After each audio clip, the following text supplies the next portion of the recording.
This is Lesson 7 of Makharij and Sifaat series. After discussing the letters of the deepest part of the tongue, which are Qaf and Kaf, and also the letters of the middle part of the tongue, Jim, Sheen, and Al-Ya Ghayrul Maddiyya, it is time to start tackling the edge of the tongue. And as you can see, the edge of the tongue goes all the way around the tongue, and from both sides of the tongue, we produce the letter Dad. And from the front edge of the tongue, we produce two types of Lam. And today, we'll put all our focus on the letter Dad and how to pronounce it properly. So let's get started.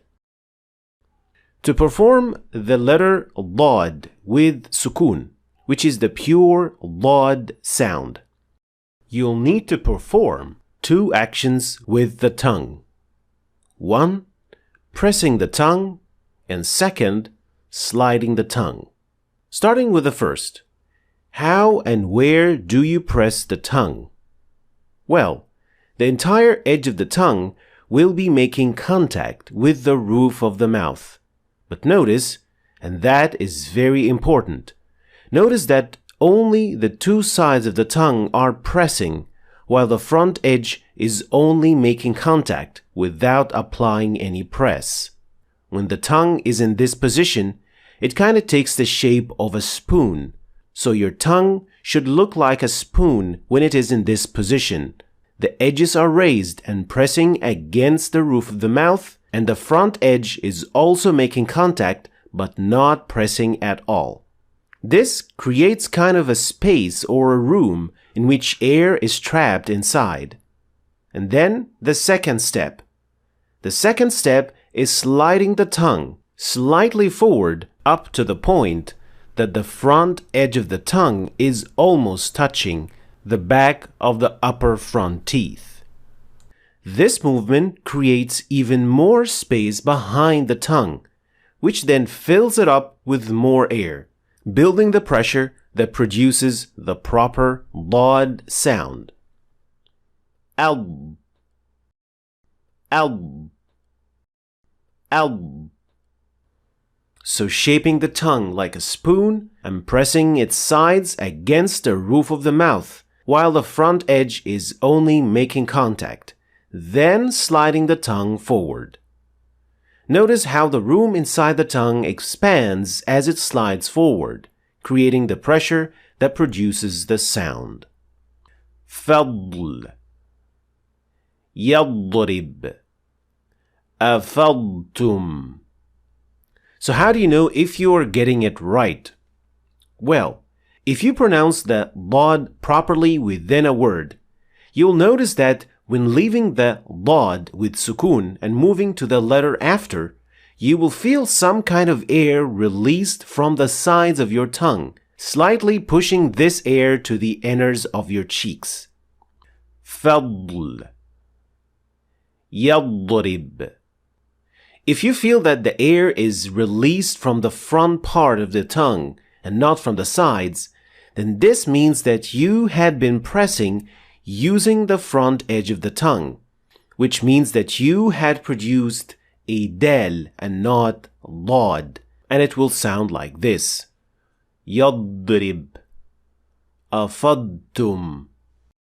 Finally, you must know that the purest and heaviest form of Dad is when it has sukun, which is, as we explained, done by the two consecutive movements of the tongue, pressing and then sliding the tongue slightly forward.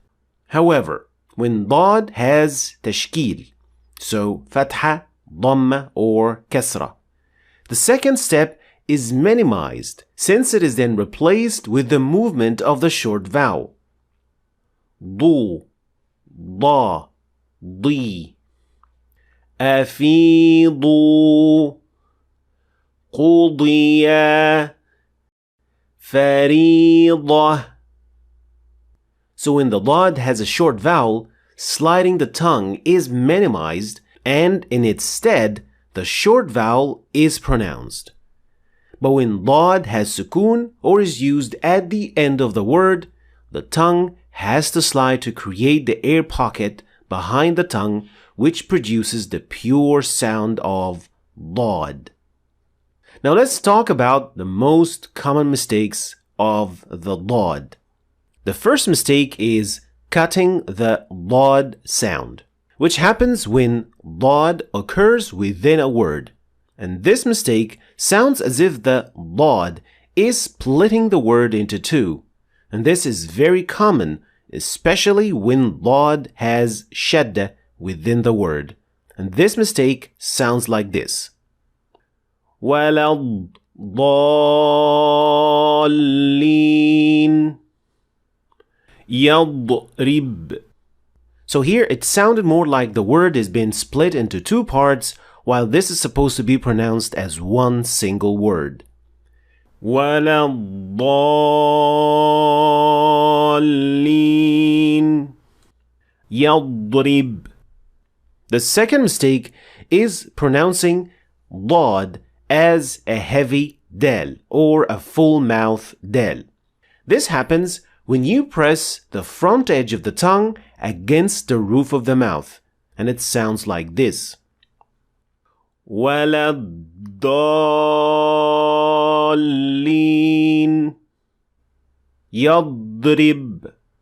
But the sound of lad should be pronounced from the sides of the tongue, without applying any pressure from the front edge of the tongue against the roof of the mouth.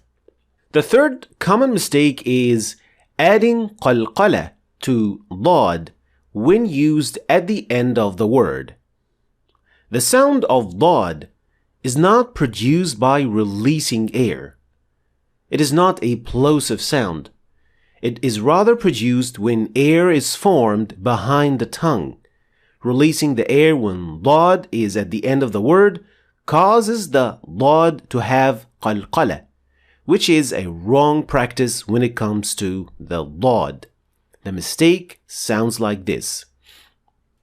Al-ard. Al-ard. Now that last bit of the sound is the qalqala or the releasing of air, which is not supposed to happen. And it should sound like this. Al-ard. Al-ard. Finally, the last common mistake is pronouncing lad as law. And this mistake was particularly explained extensively in this lesson. So check it out to get the full story on how to differentiate between lad and law. Thanks for watching. If you want to start reading and understanding the Quran in Arabic, then you should start your journey right here. And don't forget to check out my latest book, which goes perfectly with this free course. I'll leave the links for all of them in the description, so check them out. Thanks for watching, and I'll see you next time.